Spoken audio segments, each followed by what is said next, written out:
오늘 하나님께서 우리에게 주시는 말씀 이사야서 42장 1절로 4절 내가 붙드는 나의 종 내 마음에 기뻐하는 자 곧 내가 택한 사람을 보라 내가 나의 영을 그에게 주었은즉 그가 이방에 정의를 베풀리라 그는 외치지 아니하며 목소리를 높이지 아니하며 그 소리를 거기에 들리게 하지 아니하며 상한 갈대를 꺾지 아니하며 꺼져가는 등불을 끄지 아니하고 진실로 정의를 시행할 것이며 그는 쇠하지 아니하며 낙담하지 아니하고 세상에 정의를 세우기 이르리니 성들이 그 교훈을 앙망하리라. 아멘.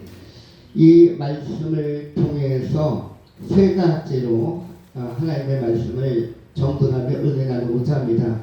첫 번째, 섭리.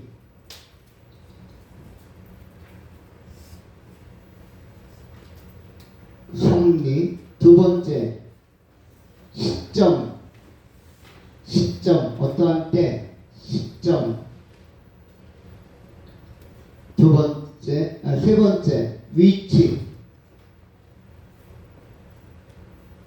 이렇게 전체 제목은 금수저라는 제목이고요. 첫 번째는 섭리, 두 번째는 시점, 세 번째는 위치라는 소제목을 가지고 하나님의 말씀을 상고하도록 합니다. 오늘 본문 먼저 생각하는 것은 섭리에 관한 것입니다. 오늘 본문 이사야서 42장의 1절에 기록되어져 있는 주인공이 누구인지를 먼저 파악하는 것이 필요할 것입니다. 1절은 이렇게 기록합니다. 내가 붙드는 나의 종, 내 마음에 기뻐하는 자, 곧 내가 택한 사람을 보라. 내가 나의 영을 그에게 주었은즉 그가 이방의 정의를 베풀리라. 1절에 두 주인공이 나옵니다. 그 다음에 3절에 상한 갈대를 꺾지 아니하며 꺼져가는 등불을 끄지 아니하고 진실로 정의를 시행할 것이며 에서 나오는 상한 갈대와 꺼져가는 등불은 같은 존재인데 누구를 지칭, 누구를 호칭하고 있는 것입니까?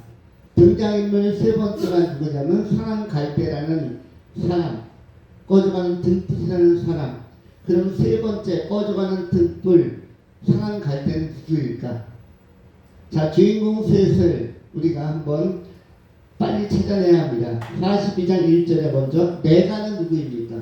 내가 붙드는 나의 종, 내 마음에 기뻐하는 자일 때 내가는 누구입니까? 내가는 누구이죠? 내가는 성부 하나님, 여호와 하나님을 의미합니다. 내가. 그래서 오늘 본문의 등장인물은 먼저 성부 하나님, 여호와 하나님이 등장합니다. 내가. 그러면 붙드는 나의 종은 누구입니까? 붙드는 나의 종은 누구일까요? 또 내 마음에 기뻐하는 자와 나의 종은 같은 뜻입니다. 또 택한 사람도 같은 뜻인데 누구일까요? 이것은 바로 메시아를 의미합니다. 성자 예수를 의미합니다. 성자 예수.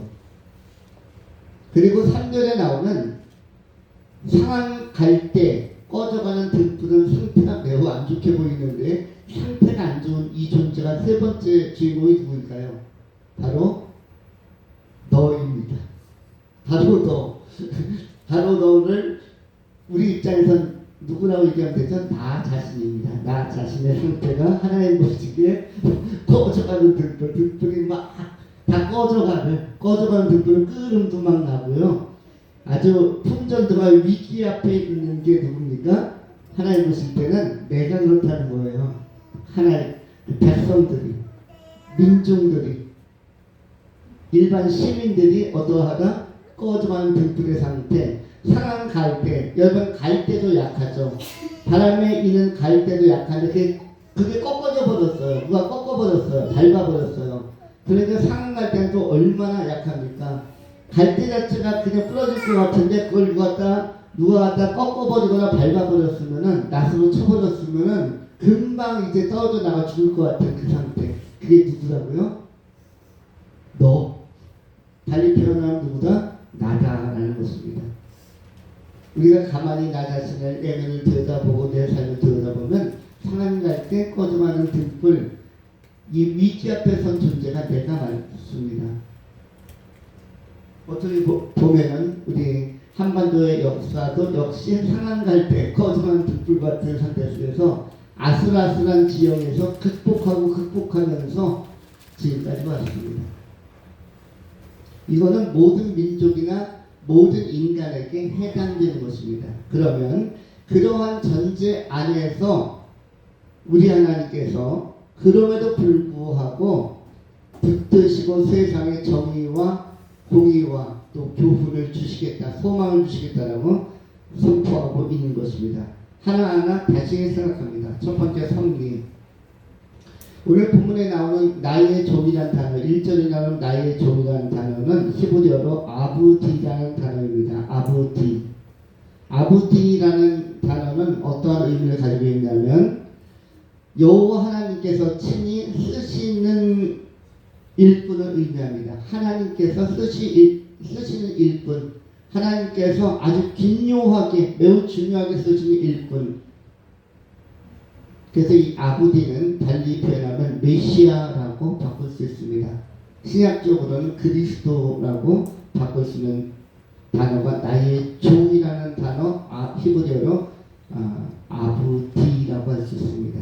그리고 아부디의 특성, 하나님께서 쓰시는 종의 특성은 하나님의 마음에 기뻐하는 자입니다. 우리도 하나님 앞에 쓰임받는 종이 되려면 하나님의 마음을 기쁘시게 할 줄 아는, 하나님을 기쁘시게 하여 드리는 존재로 살기를 다짐해야 할 것입니다. 그러면 또 하나 생각하는 것, 섭리적인 것을 생각하기 전에 이 상한 갈대를 또 이해하고 넘어가는 게 좋겠죠. 상한 갈대는 아시는 것처럼 부러질 것 같은 갈대입니다. 부러질 것 같은 갈대. 또 다른 의미는 죄로 인하여 절망과 수렁에 빠진 존재를 상한 갈대 꺼져가는 등불이라고 이야기합니다. 뭐로 인하여? 죄로 인하여 또는 곤란으로 인하여, 곤란과 곤궁으로 인하여 절망과 수렁에 빠진 존재, 이것을 상한 갈대라고 하는데 히브리어로는 칸의 라추츠라고 합니다. 칸의 라추츠로 기록되어진 이 칸의 라추츠가 바로 뭐냐면 죄로 인해서 또는 어떤 곤궁한 상황으로 인해서 절망과 수렁에 빠진, 낭망에 빠진 그 상태에 있는 존재, 이것이 바로 칸의 라추츠, 상한 갈대 또는 꺼져가는 등불이라는 존재입니다. 이게 누구라고요? 칸의 라추츠가 누구다? 나다. 나의 현 상태다. 여러분 그럼 이제 별명 하나 지어야죠. 이름표 하나 달고 여러분 실명 안 쓰려면 칸의 라추츠라고 쓰고 다니면 됩니다. 멋있지 않습니까? 칸의 라추츠. 내가 누굴까? 나 칸의 라추츠야. 그게 뭐다? 알고 보니까 상한 갈대 꺼져가는 등불이다. 굉장히 어떻게 보면 위기 앞에 있다. 그 존재가 누구다? 칸의 라추츠. 특별히 죄로 말미암아 또 어떤 곤궁으로 말미암아 어떤 뜻밖의 어려움으로 말미암아 위기를 당한 상태, 막 낭망하고 절망하는 상태에 있는 존재가 칸의 라추츠인데 본문에 나오는 상한 갈대입니다. 그게 누구다? 내 존재라는 것입니다. 이렇게 성부, 성자 그리고 그 성부, 성자가 주목하고 있는 대상이 누구냐면 바로 나인데, 나를 위하여 하나님께서는 메시아를 선택해서 메시아 아부디를 선택해서 나를 구원하시고자 치료하시고자 하신다는 것입니다. 이것이 본문 말씀의 핵심이고, 어디에서 치료하는가? 십자가에서 치료한다는 것입니다. 십자가에서 보배피 흘림으로 그 보혈의 능력으로 또 부활하심으로 산 소망을, 죄로 말미암아 절망에 있는 사람 또 여러 환난으로 말미암아 낭망에 빠진 사람을 일으키시는, 격려하시고 다시 부활로 인도하시는 그 소망을 주시겠다는 것이 바로 오늘 복음의 내용이라고 할 수가 있습니다. 그래서 본문은 뭐가 담겨있다? 그 복음 그 자체가 담겨있는 것입니다. 어떤 상황으로? 구약적 배경 안에서 메시아와 그리스도와 성부 하나님과 그리스도를 파송하시는 하나님과 내 존재가 십자가 안에서 교우하고 만나고 구원받는 것에 관하여 오늘 본문이 예언적으로 선포하는 말씀입니다. 누구를 통해서? 이사야 선지자를 통해서. 먼저 섭리적으로 생각을 합니다. 특별히 오늘 제목이 무슨 수저입니까? 금수저입니다. 여러분 분류학상 여러분 자신은 무슨 수저를 가지고 태어났다고 생각하십니까? 대한민국에서 제일 많이 쓰는 사람들이 흙수저라고 이야기합니다. 흙수저. 그런데 여러분들은 아쉽게도 뭔 아니다? 흙수저는 아닙니다. 그럼 흙수저 다음에 뭐가 있어요? 금수저와 흙수저 사이에는 뭐가 있어요? 은수저 정도 있습니까? 은수저는. 근데 실제적으로 은수저도 있겠지만 여러분들은 은수저도 아닙니다. 여러분들은 무엇이다? 금수저다. 여러분들은 지금부터 다시 기억을 해야만 합니다. 무엇을 기억해야 하는가? 나는 금수저다. 알고 보니 금수저다. 그리고 금수저라고 이야기하고 다니셔야 됩니다. 나 금수저 맞아. 내 곁에 붙어. 내가 금수저거든. 이렇게 여러분 실제로 금수저가 있으면 금수저인 친구를 사귀겠습니까? 안 사귀겠습니까? 사귀게 되죠. 근데 누가 금수저인가? 내가 금수저다. 우리 동네에서 금수저, 내가 금수저냐. 우리나라에서 금수저, 누구다? 나다라고 누가 선언해야 됩니까? 여러분 자신이 선언해야 합니다. 일단은 여러분들은 뭐가 좋다고 그랬죠? 우리가 점검해 본 것처럼 가문이 좋습니다. 가문.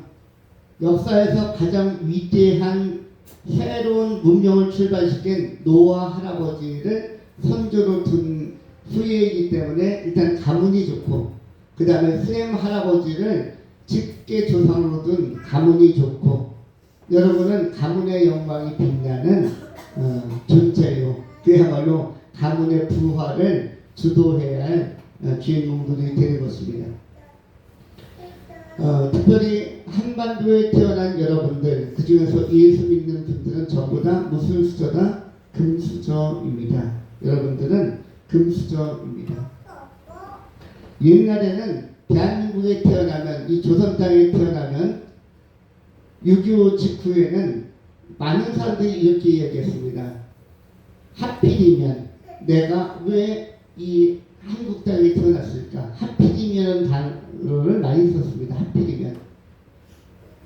또는 아쉽게도 불행히도 우리가 이 한국에 태어났다. 그래서 많은 사람들이 한국을 떠나려고 했었습니다. 이른바 무슨 조선? 헬조선. 이른바 헬조선. 그래서 한국을 떠나려고 해서 발생한 사건이 무슨 사건입니까? 한국을 떠나려고 약간 이 여비와 약간의 재정이 확보된 사람들은 한국을 떠나려고 조금 뭔가 준비된 사람들은 한국을 다 떠나려고 했습니다. 그래서 어떤 열풍이 일어났죠? 이민 열풍이 일어났죠. 1970년대 들어서면서 이민 열풍이 일어나서 조금 어느 정도 기반 잡은 사람들은 어디를 떠나려고? 이 한국 땅을 떠나려고. 한국에서 자리 잘 잡았던 사람들도 막 대한항공 이런 데 막 잘 취직해서 근무하던 분들도 캐나다 몇 번 왔다 갔다 하더니 미국 몇 번 왔다 갔다 하더니 2년 만에 여기 있는 거 다 팔아서 탁탁 갔습니다. 근데 여러분 캐나다나 미국 가면 여기에서 아무리 그 대형 회사를 다녔다 할지라도 거기 가면 뭐부터 시작을 해야 됩니까? 세탁소 아니면 접시 닦기부터 아니면 건물 청소부터 이 3대 직업이에는 웬만큼 준비되지 않은 사람들은 그 당시에 할 일이 없었습니다. 아니면 슈퍼에서 이렇게 뭐 카운팅하고 일을 도와주면서 생계를 유지하는.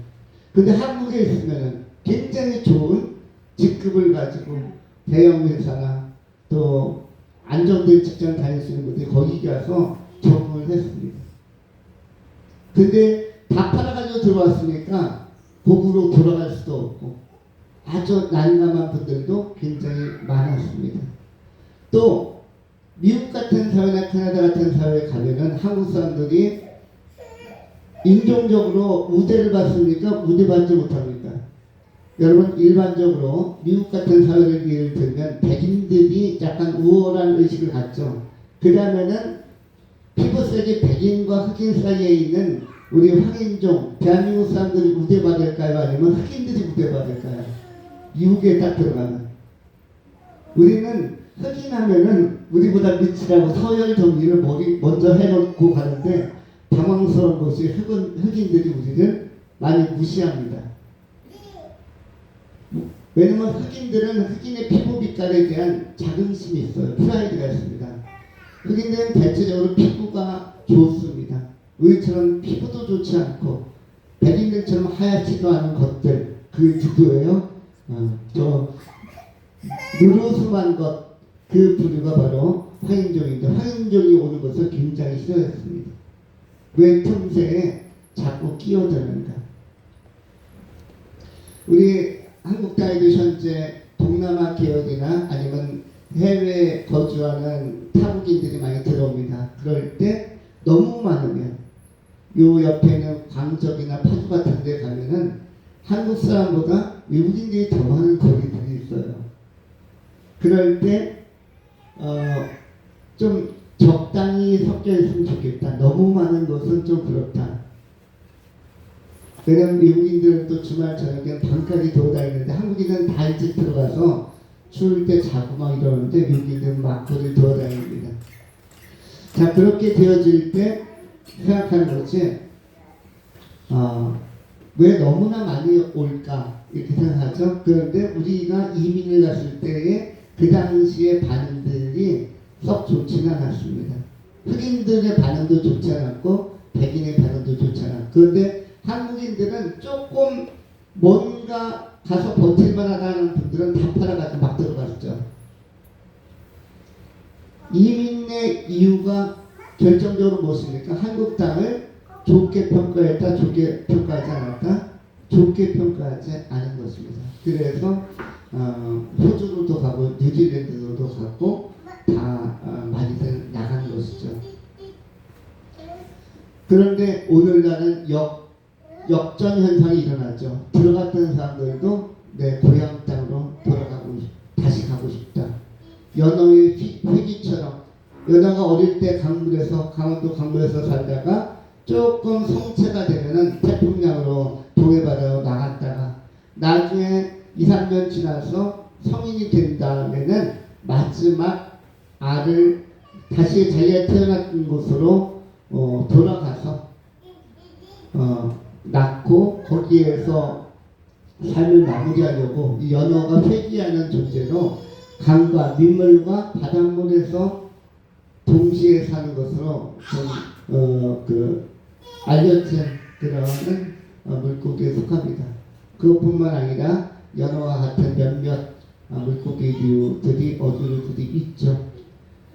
그렇게 해서 이민 같은 분들도 다시 찾아오려고 하는 나라가 바로 여러분이 살고 있는 나라입니다. 우리가 이렇게 강한 나라가 될 줄 아무도 알지 못했습니다. 여러분에게 제가 설교로 소개한 일이 있는 것처럼 6.25 이후에 홀트 아동복지를 통해서 스웨덴으로 입양을 갔던 한 소녀가 있었습니다. 6.25 직후에 2살짜리 아이가 전쟁 부하가 돼서 스웨덴으로 이민이 아니라 입양을 가서 잘 컸습니다. 스웨덴 부모님 밑에서. 그리고 시간이 지나 한 40년이 지나서 한국을 방문하게 되었는데 스웨덴은 여러분 대한민국보다 잘 사는 나라입니까? 못 사는 나라입니까? 현재 기준으로 이야기하면 스웨덴은 대한민국보다 잘 사는 나라예요? 못 사는 나라예요? 대한민국보다 못 사는 나라입니다. 거기다가 대한민국보다 큰 나라예요? 작은 나라예요? 작은 나라입니다. 우리 대한민국은 5천만 명이 삽니다. 근데 스웨덴 인구가 몇 명 되죠? 850만 명, 900만 명도 안 됩니다. 900만 명 하면 서울보다도 적어요. 부산보다 조금 큰 인구가 사는 곳이 어디다?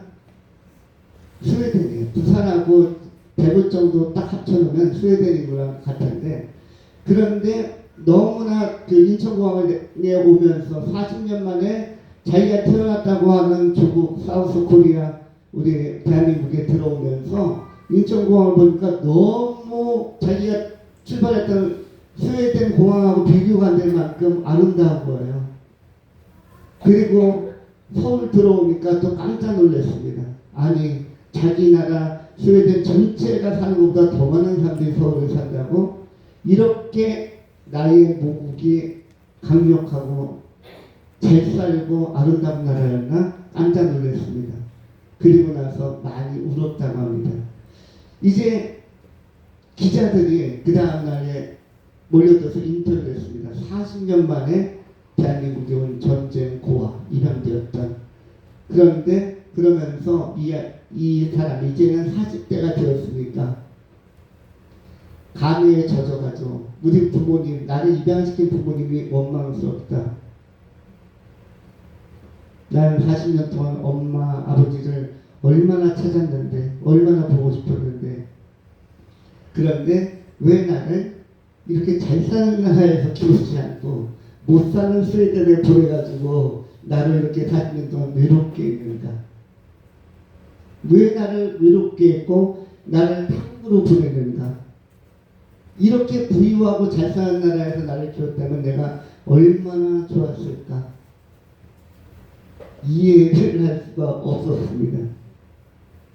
지난 몇십 년 동안에 우리에게 얼마나 놀라운 변화가 임한 것입니까? 스웨덴은 그 당시에 꿈의 나라였죠. 우리가 상상할 수 없는 꿈의 나라. 뭐 호주, 여러분 호주가 잘 삽니까? 대한민국이 잘 삽니까? 호주보다 대한민국이 훨씬 잘 살고 있죠. 캐나다는 우리가 거의 비기는, 캐나다가 뭐 한 발 앞서기도 하고 우리가 바로 바짝 뒤따라가기도 하고, 우리가 부러워할 나라들이 별로 없습니다. 영국, 프랑스도 별로 부러워하지 않습니다. 옛날에는 그런 나라는 무슨 나라가 꿈의 나라요, 환상의 나라였지만 지금은 현실적으로 우리가 하나도 부러워하지는 않습니다. 대한민국 사람들은 특별히 머리도 굉장히 좋아서 세계 1, 2, 3위를 다투는 현재는 1위까지 올라왔다고 얘기를 합니다. 일본 기업들이 한국 기업들에게 막 밀리기 시작합니다. 일본 사람들도 머리가 좋고 이스라엘도 머리가 좋은데 이스라엘이 잘 사나요? 대한민국이 잘 사나요? 이스라엘은 중동의 강자이지만 우리 대한민국은 이스라엘 같은 나라가 한 5개 나라가 동시에 쳐들어와도 방어할 수 있는 그런 힘과 군사력 경제력을 다 가지고 있습니다. 달리 표현하면 중동에 있는 한 10개 국이 대한민국에게 도전해도 제압할 수 있는 능력이 우리에게 있습니다. 그러면 엄청나게 그 파워도 있고 그리고 가능성도 있고 잠재력도 큰 나라입니다. 지능도 좋고 IQ도 좋고 EQ도 좋고, IQ 지능 지수도 높고 EQ 어떤 감성 지수도 높고 열정 지수도 높고, 그래서 각 분야에서 우리가 도전하는 분야는 전부 다 아주 좋은 열매를 맺고 있습니다. 우리가 부족했던 것은 약간의 지하 자원이고 약간의 영토였는데 이러한 문제에도 조금씩 해결할 수 있는 해소 방안들이 나온다고 얘기하고 있습니다. 우리가 영토적인 문제는 어디 문제를 극복하면 된다? 북한하고의 통일 문제도 앞으로 미래적으로 가능성이 있지만 또한 소련하고의 사할린이라는 영토를 현재 한국인들이 실제로 거주하고 있는 실거주 지역, 그래서 우리가 저렴한 가격에 또는 우리가 러시아에 빌려준 이 차관이 되게 많습니다. 우리가 돈을 꿔준 게 많습니다. 그래서 그것을 상환하는 대신에 정치적으로 사할린을 대한민국으로 편입하면 기왕 한국 사람들이 일제시대에 징용으로 들어갈 수 없기 때문에 우리 문화를 다 가지고 있고 한국 사람만 살고 있기 때문에 일본인도 살지 않고 러시아 사람들 살지 않고 한국인만 사는 그 땅을 대한민국을 도입한다면 역시 해양 생태계나 또 해양 산업 발전이나 또 거기에 더 우리가 큰 회사와 여러 가지 그 도시를 건설할 수 있기 때문에 가능성은 굉장히 많이 열려져 있습니다. 우리에게 있어서는 엄청난 이런 문화적인 문명적인 확장력을 가지고 있습니다. 우리가 섭리적으로 6.25 전후에 또 2차 세계대전 이후에 그 독립한 나라, 해방된 나라 중에서 발전한 나라는 딱 한 나라밖에 없다고 하죠. 대한민국 이외에는 없다고 합니다. 전 세계 속에서 한 나라만, 모든 나라가 2차 세계대전을 통해서 독립했다고 해서 다 잘 사는 나라가 된 것이 아닙니다. 한 나라만 잘 살게 된 것이에요. 그 한 나라가 어느 나라입니까? 대한민국, 세계에서 유일한 나라입니다. 그 유일한 나라에 섭리적으로 누가 태어났다? 여러분들이 태어나 있는 것입니다. 그리고 신앙적으로도 우리 대한민국만큼 전 세계 400개 국가 중에서 신앙적으로 가장 활성화된 나라는 대한민국입니다. 미국은 복음이 확 불붙었다가 많이 조금 약화된 상태. 아직도 크리스찬들이 많지만 미국과 대한민국이 역사의 두 중심, 타원의 두 초점처럼 가장 핵심이 된 나라로 자리 잡고 있습니다. 그 나라에 누가 태어났다? 여러분이 태어났고 여러분이 그 신앙인으로서 신앙적 자산을 가지고 태어나 있습니다. 이러한 것으로 볼 때 여러분들은 무슨 수저에 속한다? 최소한 흙수저는 아니다입니다. 여러분은 은수저라고 하기에도 너무나 아까워서 대한민국에 태어난 상태 속에서 보험까지 가지고 있는 사람들은 금수저입니다. 대한민국에 태어난 사람들은 그냥 무슨 수저라고 하면 좋습니까? 그 사람들이 은수저고 그 사람들 가운데서 복음을 받아들이고 예수를 믿고 생명이 변화된 사람들, 예수 그리스도 안에서 영생을 가진 사람들은 천국에 성화가 되는 사람들은 무엇이다? 금수저였는데 금수저 중에서 최상위 금수저 여러분들은 무엇이다? 금수저다. 이 프라이드와 자긍심을 가지고 담대함으로 살아가야 할 것입니다. 옛날에는 한국에 태어난 것, 남한에 태어난 것, 하필이면 이 땅, 이 좁은 땅이라고 했고 하필이면 이 피부라고 했지만 지금은 다행히도 이 땅에 태어난 것입니다. 하필이면에서 뭘로 전환이 됐어요? 다행히도. 다행히도 나는 이 대한민국의 남한에 태어났다. 너무나 다행히도. 북한에 태어났으면 여러분 우리가 파주 쪽에 그 전망대도 가봤지만 북한은 가깝고 개성도 매우 가깝습니다. 그런데 다행히도 우리는 그 북쪽으로 위치하지 않고 남쪽으로 위치한 곳에 태어났습니다. 굉장히 다행히도입니다. 그래서 요즘은 헬조선이라고 안 불렀죠. 남한을 뭐라고 부릅니까? 헬스 조선이라고 하죠. 건강한 조선, 건강한 국가, 헬스 조선이라고 이야기합니다. 섭리적으로 여러분들은 굉장히 복을 받았습니다. 일단은 가문이 좋습니다. 누구 가문입니까? 노아, 신앙의 그 증인이요 하나님께 인정받은 사람 노아의 피가 여러분에게 흐르고 있으니까 엄청난 가문의 영광 속에서 출발했습니다. 가문이 압도적입니다. 다른 가문은 이미 노아 홍수 때 다 멸망했습니다. 그런데 여러분의 가문만, 여러분의 할아버지, 할머니는 대단히 훌륭했기 때문에 오늘까지 이렇게 우리가 좋은 신앙의 토양 속에서 감사하고 살 수 있게 된 것입니다. 이 섭리를 여러분들이 다시 한번 이해하시면서 그렇다 우리 가문이 좋다 이것도 여러분이 기억하시면 좋습니다. 우리 할아버지가 누구니까? 노아니까. 당대 최고의 믿음의 사람, 하나님의 사람, 유일하게 구원받은 가정 공동체를 이루었던 지도자 노아였습니다. 노아가 여러분의 직계 할아버지고 여러분의 피에는 노아의 피가 흐르고 있으니까 노아의 유전자가 그대로 흐르고 있으니까 이것을 기억하면서 여러분이 감사하는 마음을 가지고 남은 시간들 지상에 있는 시간들 살아가실 수 있기를 축원합니다. 두 번째는 시점에 관한 것입니다. 여러분이 태어난 시점, 여러분은 상한 갈대요 꺼져가는 심지라고 하지만 이른바 칸의 라추체라고 하지만 그럼에도 불구하고 우리가 약한 것에 비해서 여러분이 태어난 시점이 너무 좋습니다. 여러분이 만일 삼국시대나 고려시대나 조선시대에 태어났다면 아니면 임진왜란 당시에 태어났거나 아니면 일제시대에 태어났거나 또는 6.25 동남 때 태어났다면 저 북한군 또 공산당 또 중공군 막 밀려오는 그때에 태어났다면 그때에 태어난 분들도 있습니다. 저는 저에게 그 위에 형님이 세 분 계신데 첫째 형님이 6.25 전쟁통에 태어났습니다. 6.25 전쟁 중에 태어난 아이가 바로 저희 큰 형입니다. 큰 형님. 그리고 둘째 형님도 6.25 전쟁 끝나기 직전에 5개월 전에 태어났습니다. 달리 표현하면 저희 부모님은 6.25 때에도 금술이 좋았고 그 포탄이 휘날리는 가운데서도 가정적으로 굉장히 관계가 좋았다는 것을 알려주는 증거라고 할 수가 있습니다. 피난을 멀리 많이 갔대요. 근데 피난 가면서도 역시 금술은 좋았나 봅니다. 그런데 6.25 때 태어난 분들이 있어요. 근데 얼마나 무서웠겠습니까? 6.25 때.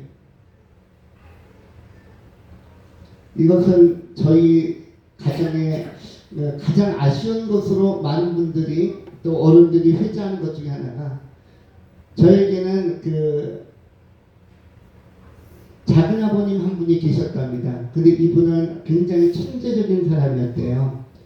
그래서 초등학교, 중학교, 고등학교까지 계속 1등으로 장학생으로 다녔는데 6.25 끝나고 나서 어느 날 아주 깊은 마음으로 쇳덩어리 하나를 끌어안고 왔대요. 이거 너무 좋은 거 쇳덩어리 그 당시에 쓰는 돈과 바꿀 수 있고 엿과도 바꿀 수 있고 또 고무신과도 바꿀 수 있는 것이었는데 쇳덩어리 하나를 끌어가지고 어디서 발견해가지고 와가지고 너무 부모님이 기쁘다고 여기에 큰 쇠를 하나 발견했다고. 그런데 이분이 이렇게 가슴에 한 70cm 정도 되는 이 쇳덩어리를 끌고 들어와서는 찾아가지고 와가지고는 학교 뒤에 가서 오늘 농업 시간에 땅을 파고 있는데 쇠가 하나 걸렸는데 너무나 큰 뭐가 나왔다. 근데 알고 보니까 그게 뭐냐면 큰 그 폭탄이었어요. 폭탄. 그냥 고물장수한테 가서 엿이나 받고 먹으면 되었는데 방과 후에 이걸 가지고 와가지고 혼자서 볼 수 없게 방 안에 끌고 들어갔습니다. 그리고 망치 하나 들고 들어가서 국리가 여기 두드려보고 저기 두드려보고. 근데 호기심이 많다 보니까 그 뇌관 쪽을 때려봤던 것 같아요. 아마 분해해보려고. 그 순간에 터져가지고 6.25 끝나고 나서 너무나 아쉽게 세상을 떠난 작은 아버님이 계셨습니다. 그래서 우리 가문에서 우리 가정에서 천재 한 명이 조금 일찍 그 위에 있는 형 저희 아버님보다도 뛰어나고 그 동생들보다도 뛰어났다고 했던 그 저희 상대가 제일 아꼈던 분이 그 6.25 직후에 이 가정에서 사망한 사례로 발생했습니다. 그 6.25는 무엇이었다? 비극이었죠.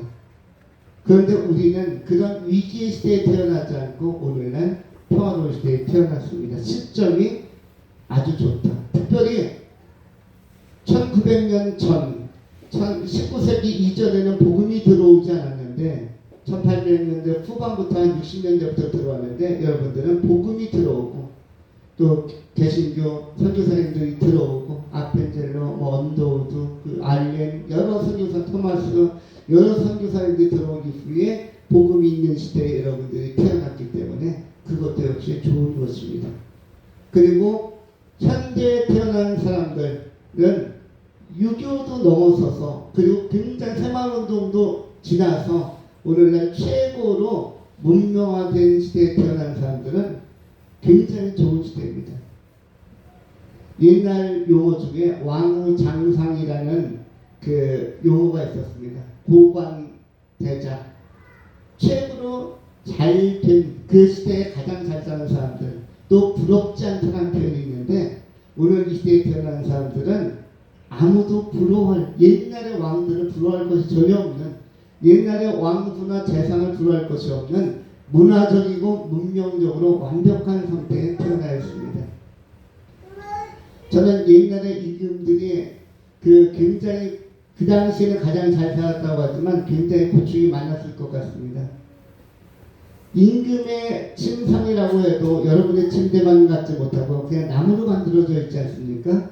임금의 집무실이라고 해봤자 그냥 이렇게 나무로 만든 책상에 불과합니다. 거기에 하루 종일 앉아있는다는 것은 고문 중에 고문일 것 같아요. 또 공부 체질이 아닌 그런 임금들이 그 책상에 앞에 앉아있다. 이것도 굉장히 힘든 일인 것 같아요. 이건 중전이나 왕도 마찬가지인 것 같습니다. 보면은 그냥 이렇게 보류 같은 거 깔아놓고 그 앞에 뭐 조그만 이렇게 테이블 하나 놓고 하루 종일 앉아 있어야 되는데 그 하루 종일 앉아 있는다는 것도 고문이 아닙니까? 굉장히 한 자리에 머무는 것도 쉽지가 않습니다. 그런데 이 부자유감 속에서 화장실은 아시는 것처럼 지금처럼 좋은 화장실이 아니라 전부 다 푸세집 화장실이라 임금도 예외는 아니었고 궁궐도 예외는 아니었습니다. 이건 동양이나 서양 다 마찬가지입니다. 황제도 예외가 아니었습니다. 의는 기본 단위에서 너무나 좋습니다. 여러분 석빙구라는 것을 아시죠? 석빙구가 뭡니까? 동부이천동 쪽에 가면 옛날에 석빙구가 있었다고 하죠. 석빙구가 뭐하는 곳이에요? 얼음을 어디다 넣는다? 석에다가 넣는다.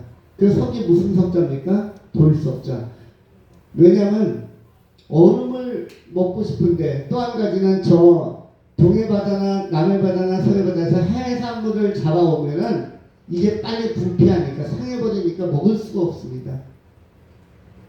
그러다 보니까 운반에다가 얼음하고 같이 얼려서 그 신선도를 보존하려고 만든 것이 석빙고죠. 근데 여러분들은 석빙고에서 있는 것, 그것도 며칠 지난 거니까 다 신선도가 다 떨어진 것이지만 요즘에는 여러분 냉장고 또 각종 대형마트에 가면은 그 수산센터에 가면은 엄청나게 싱싱한 것들이 많습니다. 더 많은 것들이 다양하게 있고 또 여러 가지 그 이외에도 뭐 모든 것이 풍성한 시대에 살고 있습니다. 복음이 들어온 그 문화적으로 융성한 시대에 살고 있기 때문에 여러분들은 시점이 아주 좋다. 이 타이밍, 여러분이 태어난 타이밍은 최고의 골든 타임 내지는 아주 최정적인 황금 타이밍에 여러분이 태어난 것입니다. 이것도 섭리적으로 하나님의 큰 배려가 있는 것입니다. 우리 하나님께서 특별히 여러분들을 사랑하십니다. 그래서 여러분들은 특별히 택한 받은 사람이라고 볼 수 있고 지명받은 사람이라고 할 수가 있습니다. 하나님의 예정 안에서 복을 받기로 예정된 사람들이기 때문에 이것에 대한 감사함과 이거에 대한 높은 자존심과 자긍심을 가지고 살아가시는 행복자들이 되실 수 있기를 축원합니다. 마지막으로 위치적인 것입니다. 우리 한반도와 그리고 한반도에 태어난 사람을 믿는 사람들 위치적으로 참 좋습니다. 우리는 우리 주변에 강대국이 있어서 위치가 나쁘다고 생각했습니다. 중국 너무나 크고 야욕도 많다. 러시아 너무 강하면서도 또한 사납다, 폭력적이다. 북한 너무 호전적이다. 일본 너무 탐욕적이고 또 도발적이다. 그러나 이러한 나라에 휩싸여 있으면서 우리가 만일 그 강대국에 복속될 것이면 진작에 복속되었을 것입니다. 그런데 우리 한반도는 하나님의 섭리 안에서 하나님께서 보호하사, 여러분 우리나라 애국가에 나오는 것처럼 하나님이 보호하사 어느 나라가 만세입니까? 우리나라가 만세입니다. 누가 보호하사? 하나님이 보호하사. 하나님께서 보호하시고 붙들어 주시기 때문에 존재하는 나라입니다. 그리고 강대국 사이에서 있기 때문에 그 강대국 사이에서 지지 않으려고 더 강해지는 것입니다. 여러분, 공부를 잘하는 사람들이 혼자서 공부하는 사람들도 있지만 도서관을 가는 경우가 많습니다. 특별히 학교 도서관은 공부 잘하는 인재들이 모이는 곳이 학교 도서관입니다. 지금 엄청 추워서 밖에 나가기도 꿈쩍하기도 싫은 이러한 날씨에도 대학생들이나 고등학생들 중에서 공부를 앞서서 잘하는 아이들은 도서관을 갑니다. 물론 개인 도서관도 있지만 학교 도서관 가는 아이들이 있어요. 이런 경우는 대체적으로 그 학교에서 가장 뛰어난 사람들이 갑니다. 저도 예전에 대학을 다닐 때 새벽 4시, 5시에 대학 도서관을 가려고 집에서 출발했던 시간이 있습니다. 옛날에 대학 도서관은 가장 구석자리가 제일 좋은 자리였어요. 거기 보면 대부분 고시 공부하는 사람들이 자리를 한마디 해놓고 그리고 거기에서 그 옆에 있는 사람들하고 경쟁합니다. 사람들과 같이 경쟁하다 보면 자리를 잡고 떠나지 않아요. 계속 그 자리에 붙어서 공부합니다. 요즘은 오픈형, 개방형 도서관이 더 사람들에게 널리 요즘 학생들에게는 잘 활용되고 있다고 합니다. 서로가 공부하는 모습을 보면서 나도 공부하는 그냥 보편적 문화를 이루는 것입니다. 그런데 이건 뭐냐면 주변 사람들이 열심히 하니까 나도 하게 되는 것이죠. 그래서 시너지 효과 때문에 같이 자라는 것인데 우리의 주변 국가가 강하니까 우리나라도 역시 더 강해지는 것입니다. 이스라엘도 점점 강해집니다. 왜 강해집니까? 주변 국가가 옆에 있는 이라크든 이란이든 사우디든 이집트든 계속 군비를 확장하고 여러 가지로 보강하니까 더 강하게 준비하는 것이 이스라엘이죠. 우리나라도 마찬가지입니다. 그리고 옆에 있는 대만도 마찬가지입니다. 작지만 강한 나라로 계속 보강해 나가고 있습니다. 우리 대한민국에 태어난 우리들 역시 위치적으로 불리한 줄 알았는데 나쁘지 않았고 특별히 미국이라는 세계 최대의 강대국이 우리와 공조하면서 75년 동안 그리고 앞으로 향후 100년, 200년, 300년 주님 오실 그날까지 탄탄하게 연대해 나간다면 이것도 역시 굉장히 좋은 여건이라고 할 수가 있습니다. 누구의 좋은 여건이냐면 앞으로 자라나는 세대에게도 역시 좋은 여건입니다. 자라나는 세대에게 있어서 가장 큰 선물은 미국과의 공조가 견고하다는 사실입니다. 이것은 우리 앞세대가 세상을 떠나도 역시 믿을만한 것은 그 하나의 탄탄한 언약 때문이고 또 그 언약이 신앙적 기초 위에서 맺어져 있기 때문입니다. 더 좋은 것이죠. 더 중요한 것은 현재 우리는 복을 받은 금수저인데 더 좋은 것이 있죠. 그건 뭐냐면 내 생에 이 숨는 자들에게 주어진 천국의 소망이라는 것입니다. 하나님 나라는 아시는 것처럼 12에서 11장 6절에 나온 것처럼 상급이 있는 나라입니다. 하나님께로 나가는 자는 반드시 그가 계신 것과 자기를 찾는 자들에게 상 주시는 이심을 우리가 믿어야 한다라고 말씀하신 것. 또 다니엘서 12장 1절로 3절에 기록되어진 말씀처럼 많은 사람을 옳은 대로 돌아오게 한 자는 하늘의 별과 같이 빛날 것이요 영원한 상급이 우리에게 주어진다는 사실을 또 약속하고 있습니다. 금생에도 복을 받아 금수저인데 내 생에는 상급까지 영원한 상까지 있기 때문에 또 하나님께서 예비하신 처소까지 있기 때문에 여러분들은 실제적으로 금수저가 맞습니다. 천국에 있는 것도 엄청나고 미래에 있는 것도 엄청나고 현재에 있는 것도 충분히 엄청난 것들입니다. 범사에 감사하면서 항상 기뻐하면서 기도하면서 살아가시는 행복자들이 지혜자들이 다 되실 수 있기를 축원합니다.